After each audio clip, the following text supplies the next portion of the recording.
Double up. I was enjoying that track, I man. know, bro. Sometimes that intro gets me, man. I'm just in my head with it the whole time. Ladies and gentlemen. Oh, dang. I was going to drop them with a Dorok line, but I forgot it. Let me just go to the right. Yeah, I got it. I got it. You The got it? team Go knows for the it. team when he sees one. Hey, go ahead, man. Save the day, sir. Yeah, the team knows the team when he sees one. Save the day, man. Let's get it. Hey, Stack Nation. Welcome back to the channel. It's your boy Brazen. Yeah, and your boy Double O. By the way, if you've Yeah. not liked and subscribed, please go ahead and do that right now.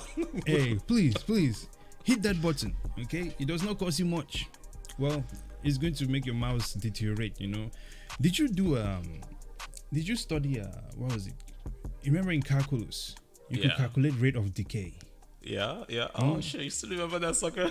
Come on now, come on son, come on Techniques son. that we never used in life. Hey, but look now, we can calculate the rate of decay on your mouse depending on how many times you click subscribe and so on and so forth. Just pause one moment. Do you hear a certain sound coming from my computer? That's your Hang mouse on. clicking. Oh no, actually someone calling. There's actually someone calling my computer and it's ringing. Hang on, let me end this call. There we go. Okay, there we go. End the call. My Yeah, by the apologies, way, ladies and gentlemen. That's Go ahead. that's another technology that we probably could not do many years ago. Have phone conversations on the internet, On the computer, exactly. on the computer. Now look at that. I'm trying to do simple recording. People want to call me and it's ringing on my computer. And folks are saying talking about blockchain is a scheme. You know, It's a interesting. Ponzi scheme. Speaking of blockchain, okay, one of the things that have come about as we've been dealing with this blockchain environment is this idea of miner fees, right? Proof of work consensus or maybe proof of stake consensus.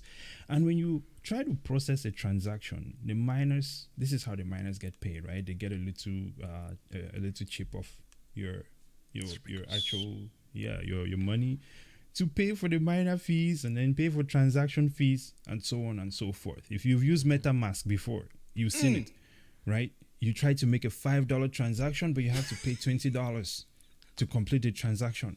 Upside down wall, okay?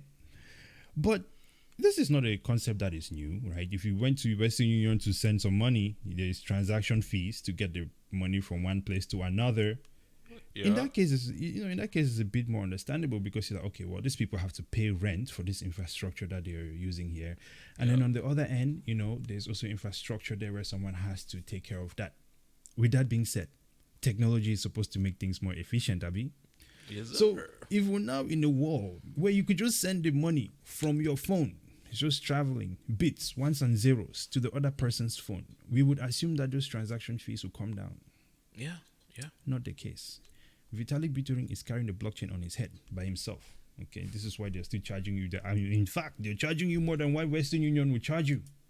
Okay, and so there's a group of guys who feel that these guys are doing better in this game than they are because they're not charging enough. So they're pissed off. And I don't know if you call this slander or if it's just dirty business attack. Okay, the Bank of International Settlements is not happy about it. Let's check out this article here. It says, the Bank of International Settlements explains that MEV, which is minor extractable value, and Ethereum market manipulation is a thing. That's what they're talking about. So the minor extractable value, or MEV, right, and its effects are one of the industry's open secrets. How can you say it's an open secret? It's not a secret if it's open. It's not a secret, it's open. You know what I'm saying? We're in there. But anyway, it's not about that. And by the way, a nice article here from Bitcoinist. This one was written by. We gotta find who wrote this one. Eduardo. Yeah, Wrote this Eduardo. one. There we go, man. Look, you gotta give credit where it's due, right? Anyway, and the Bank of International Settlements recently put out a document titled "The Miners as Intermediaries: Extractable Value and Market Manipulation in Crypto and DeFi." Right now, of course, Bank of International Settlement is the intermediary. So right away, I would just like to point out that it seems that this is a competitor. True or false? Would that be a good analysis of the situation? Yeah, they identify that DeFi is a competition. It's about to take them out. Okay, there we go. And so, what do you do when your competition is about to take you out? Now, In Talk- this You talk article, shit which about them. you talk shit, right? It's advertisements. You've seen advertisements where some cars would be like, oh, the Kia Sorento is better than the Honda Pilot or whatever. You know what I mean? So these guys, who are supposed to be respectable guys, have released a whole PDF, right? Taking a jab at Ethereum, essentially, for doing a similar thing that they're doing, clearly. And so in this thing, they say they define MEV as the profit that miners can make from other investors by manipulating the choice and sequencing of transactions added to the blockchain.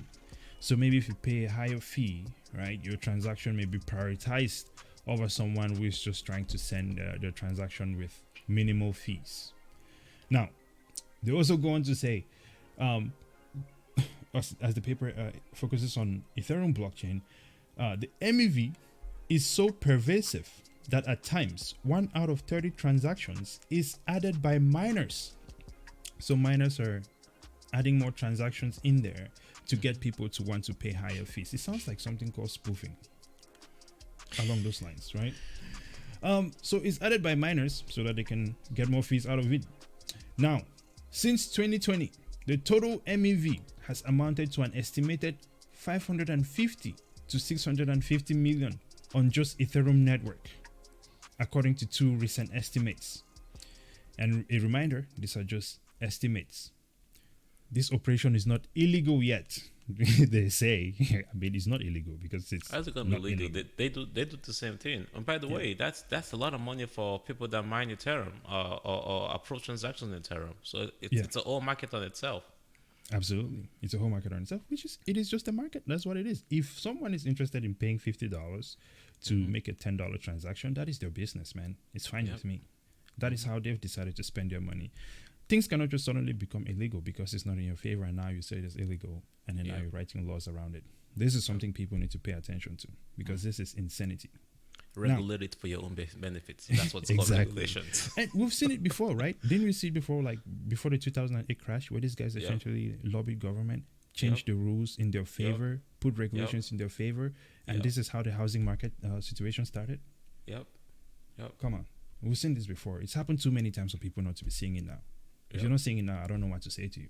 Now, which on top of this, these people have taken over Ethereum, first of all. Ethereum is a walking zombie. It's dead, right? And I know you'll be touching more on that in a little bit. Now, they're saying here the reason why MEV should concern you. Not only does this profit come at the expense of other market participants, right? But the miners transaction also delay other legitimate transactions.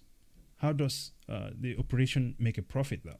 By manipulating the prices, the market prices, via specific ordering or even censoring of pending transactions. Because the ledger is publicly observable, those forms of market manipulation can be seen, even if the underlying identity of the miners or other parties in question is unknown. So, with the fact that the people doing the transaction is unknown, that's basically the purpose of the blockchain. At least you have your security. The part where they manipulate which transaction goes first, it's not new. The stock market does the same thing. Banks do the same thing as well. So I'm not sure what they're trying to aim at here. That somebody else is doing what they do and it's not fair. I think they're kind of relying on the fact that they're able to do it in a hidden manner. And this is open on the blockchain, and they want to bring your attention to it. Like, look at this, you're paying a lot for this. But they do the same thing. This is calling taking out your competitor, right? Yeah, it is. MEV, hence, can resemble illegal fronting or illegal front running, rather, right, by brokers in traditional markets. They say it can resemble it. It's the same thing. It's what you mean by it's front running. You're jumping ahead because you know that there's going to be. Yep. Anyway, if a miner observes a large pending transaction in the mempool that will substantially move the market price, it can add a corresponding buy or sell transaction just before the large transaction. That is exactly what front running in the traditional markets is. Yeah, the stock market does that all the time. Exactly. Thereby profiting from the price change. Didn't we remember Robinhood, right? The same thing. Yep, exactly. Now, boom. The problem with MEV, first of all, there are several open questions on whether current regulations on insider trading is directly transferable to MEV. Yes, it is, because at the end of the day, the thing is, it is. They can do that. Coinbase employees just got cut for that. Exactly. So, they're just suggesting it now. It's coming. Yeah. Right. Yeah. However, code might be law to the users. When it comes to authorities, the BIS thinks that regulatory bodies around the world need to establish whether value extraction by miners constitute illegal activity. Miners are doing some work. Okay, if they're taking some action to make some extra money from it, whether you like it or not, maybe you agree with it or not, at the end of the day, they're putting in work to make this blockchain situation work. How's it any different from what the stock exchanges are doing? Exactly. So why would they want to That's block not their? illegal. Yeah, why do they want to block their profits? Because they're not winning from it. Because if they were doing it, they would not be complaining about it. If the BIS was doing this, they would not be complaining about it. That's clear and clear, right? Well, in most jurisdictions, activities such as front running are considered illegal. At the time of writing, bots that exploit MEV are now active on different decentralized exchanges. So there are bots that are exploiting this situation. Listen, man, and I think what is interesting about when we start talking about Ethereum and stuff like this, I think one thing that is interesting is the fact that there are people that are still going to tell you that this thing is decentralized. I don't think they understand what decentralized is. Yeah. I don't know what to say about that. I think it's just a matter of wolf backing at another wolf. Yeah. That's how the financial markets work.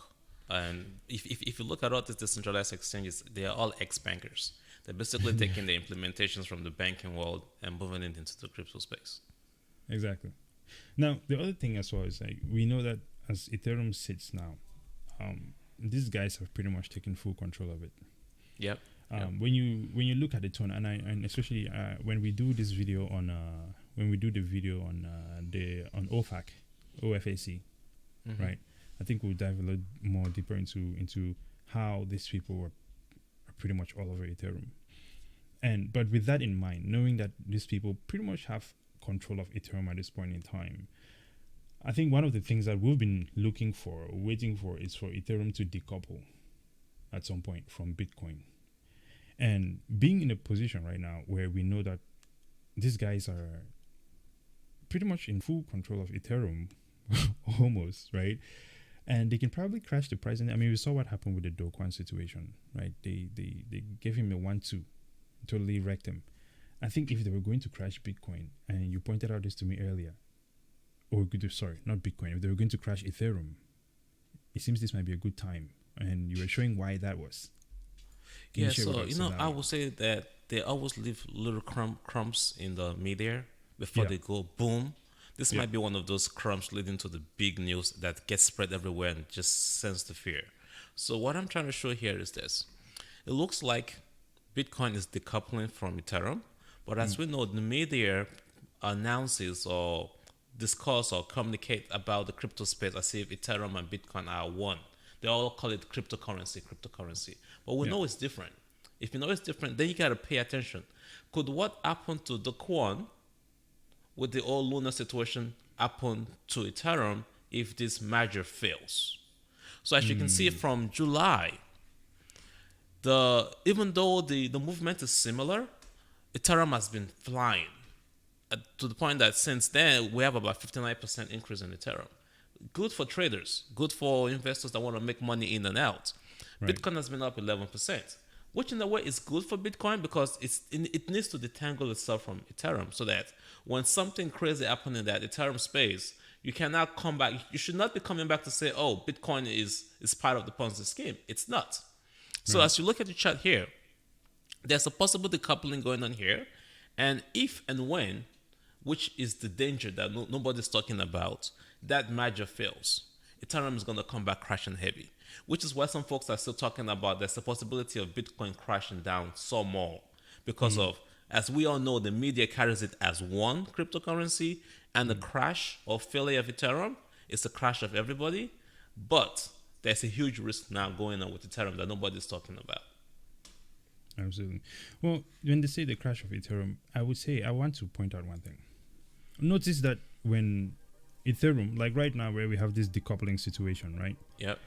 Ethereum has been moving almost you said was it 50%? 50 plus percent? Yep. Notice that it's not taking Bitcoin with it. Yep. Right? It's not taking Bitcoin with it. However, when Bitcoin moves, we tend to see the whole market move. Moves. Yep. Furthermore, I will add that I see BlackRock is setting up a spot Bitcoin trust, right, for itself and its friends. Even though the SEC has been rejecting almost every Bitcoin spot ETF, but BlackRock is setting up one. I don't see them setting up one for, right, hey, you know, we're not rich enough, man. Everybody's not rich enough for this thing. But I'm not seeing them giving the same energy to Ethereum. I would imagine that if Ethereum was better than Bitcoin, they'll be setting up a spot trust as well for Ethereum. It's not. They know the risk with Ethereum. I think that's the risk that nobody's talking about, because the risk is clear. Yeah, the risk is definitely clear. And I think if at some point in time, like right now, where it's not matching, if they wanted to crash it, hey, it might be interesting. Because I think Ethereum can probably move back down, maybe 50% before we start seeing other significant effects. Yo, they already moved the March date by 4 days, so they did. We don't know something. How many years of waiting just for it to be moved by 4 days again? Damn. So when is that happening? Do you know? September 15th, 16th, something like that. Yeah, well, I'm excited for it. We'll see what happens, man. You know what's funny though? A lot of crazy stuff happened in September. A lot of world wars started in September. I just hope this is not another Hey man, listen, I don't need any world wars in September, bro. I have a wedding to go to. Okay? Yeah, put that shit on hold until I finish my business. Freaking madness, man. Break the dance floor. Crack it. I have dancing to be practicing for. I'm not interested in any wars. It's just, hey, not right now. Okay? I'm slapping anyone who starts a war in September. Just public notice. You know? But hey, this was a fun one, man. Look, this is the thing. I think that this situation here, the Bank of International Settlements coming after Ethereum, it seems to me that this is just a, when you talk about FUD, right? When you talk about things that are, if you remember how FUD works, they write some things way ahead of time, right? And then it starts popping up later, much later, right? So I think this is one of those things. And I think that this is going to come up again with the transactions and everything like that. And it seems like a beginning to throwing a bunch of FUD at Ethereum just the same way they did with Bitcoin. That's what it seems like to me. It's coming. It's coming. Right. Well, ladies and gentlemen, this was an exciting one. Final thoughts, Double O.